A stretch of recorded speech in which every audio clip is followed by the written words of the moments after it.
the world, and there was this girl that walked up to me in Colorado one time. And like radio charts and stuff. Disciple, we've been a band for a really long time. I won't say how long, but a really long time. But in 2006, we had been a band for a while at that point, and there was this phenomenon. 2005, 2006, we started seeing this all the time of people coming to shows with girls and guys that had cuts on their wrists, on their arms, and all this kind of thing. And I started seeing it all the time, and people would start coming up and talking about how they'd be struggling with depression or struggling with suicidal thoughts and things like that. And it was this thing that I never really saw before. I never grew up and saw someone hurt themselves or anything like that.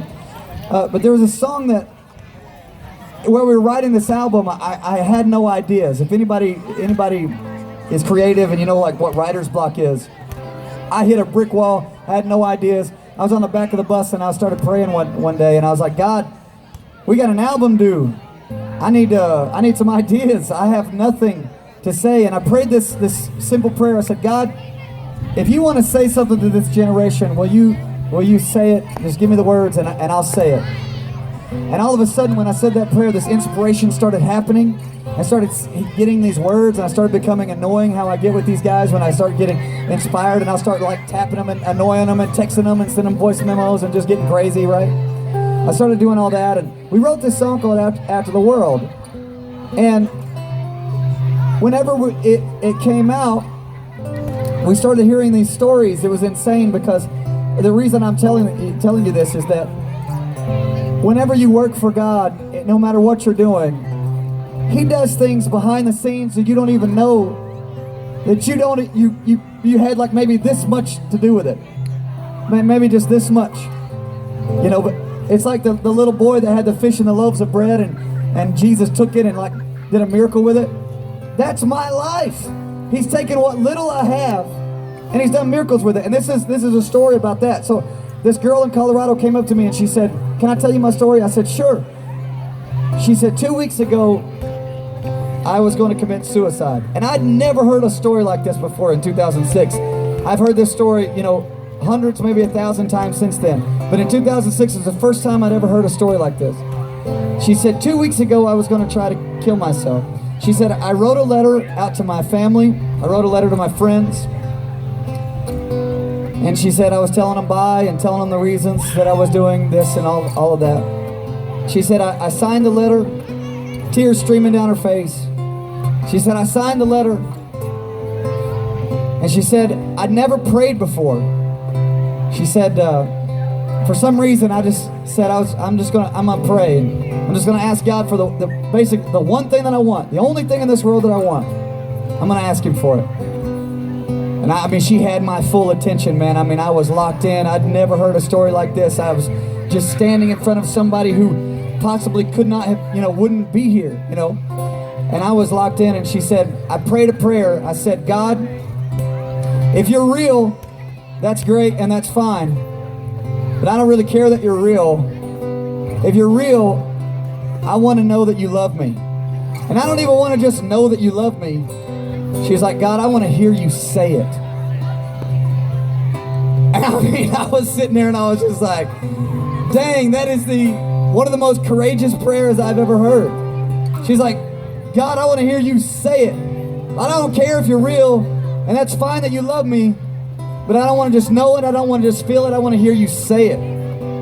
Man.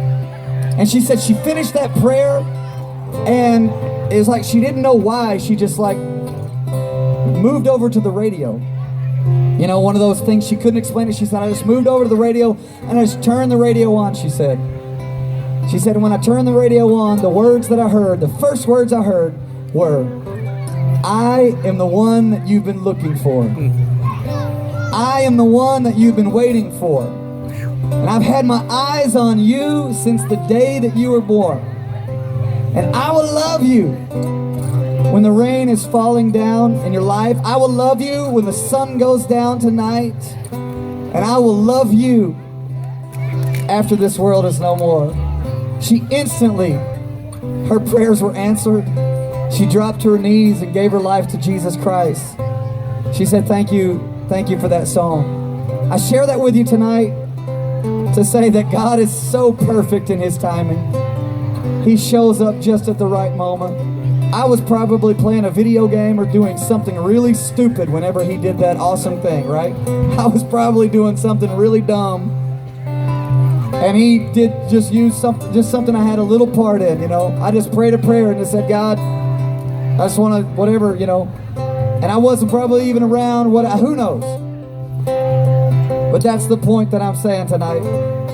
I can chase after #1 songs, I can chase after record sales, I can chase after trophies, but God's chasing after people.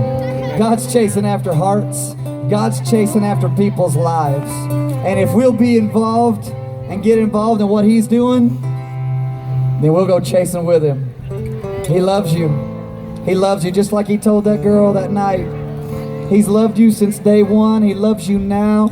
And if you're feeling this, like just a little bit of that, whatever that struggle is, that where people hurt themselves, where people are depressed, where people think about checking out early, if you're feeling a little bit of that today, I need you to know that He feels it with you, that He loves you in the midst of it, that He's with you now. And this song's called After the World. You break the glass, try to hide your face, recorded lines just will not erase,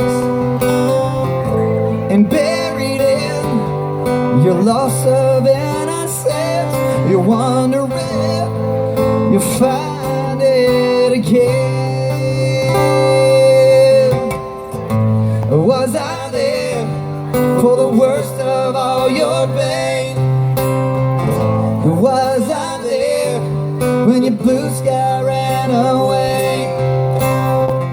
Was I there when the rains were flooding you off of your feet? Those were my tears falling down for you, falling down for you. And I'm the one that you've been looking for, I'm the one that you've been waiting for. I've had my eyes on you ever since you were born. The rain falls down, I will love you after the sun goes out. I have my eyes on you after the world is no more. Did I arrange the light of your first day? Did I create the rhythm your heart makes? Could you believe when your candle starts to fade? I wanna be the one you believe to take it all away, take your heart away. I'm the one that you've been looking for, I'm the one that you've been waiting for. I have my eyes on you ever since you were born. I will love you after the rain falls down, I will love you after the sun goes out. Have my eyes on you after the world is no more. Isn't my life a clear sign since I have crossed over this chasm? Just fill the space between me and you, and I will do it all over again. Just look for me, just wait for me. I'm the one you've been looking for, I'm the one you've been waiting for. You won't have to look anymore. I'm the one that you've been looking for, the one that you've been waiting for. I had my eyes on you ever since you were born. I love you.